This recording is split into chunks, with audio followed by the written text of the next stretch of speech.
I've been staying busy. I've talked to a lot of people, and something that's been percolating online that I wanted to ask you about. Have you seen anything with this Devin Blair kind of situation going on? Devin and Blair. I saw a Uh-huh. little. I saw a little bit, but I didn't hear too much. But I saw a little bit. Like I guess they getting talking shit. Yeah, they going back and forth. They going back and forth, right? And I guess my question is, do you think because it's starting to percolate to the point where we started an interview, or we started this series actually, and our second episode was with Blair Cobbs, and on that episode, I just asked him, general questions about what's going on in boxing, thoughts with Devin Haney's lawsuit and this or that, and he shared his opinion, and Blair, like only Blair does, shared it in Blair fashion. I think the Haney's took some exception to that, and it's kind of been going back and forth since then.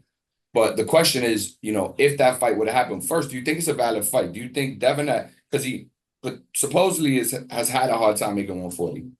Yeah. He needs a comeback fight. Do you think Devin Haney versus Blair, if Devin cannot get a championship fight, is a valid fight, and why? It's a violent fight because it's a risky fight. I mean, Blair is very awkward. Quick. They know each other from sparring. Um, it's a lot with that fight. You know what I mean? It might not have a big ring to it because it's not Tank and Shakur, but it's a good fight. You know what I mean? Especially if you come back because you could come back and pick anybody, but you know what I mean. He picked somebody with a little bit of momentum. Blair coming off that fight with Broner. Some people might have saw it as a dud for Broner, but Blair he learned a lot in that fight. You know what I'm saying? And he did some good things with that type of momentum, fighting an ex-world champion like that, and then fighting Devin Haney coming off of a crazy performance. Not a crazy performance, but a crazy fight where he took some damage. That could play all kinds of ways.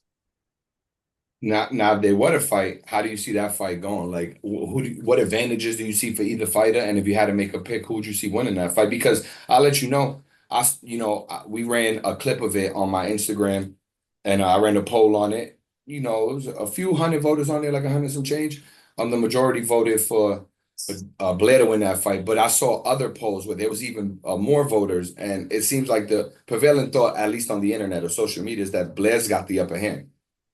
Blair, I would say Blair in that fight is the stronger fighter. Um, Haney is the sharper fighter.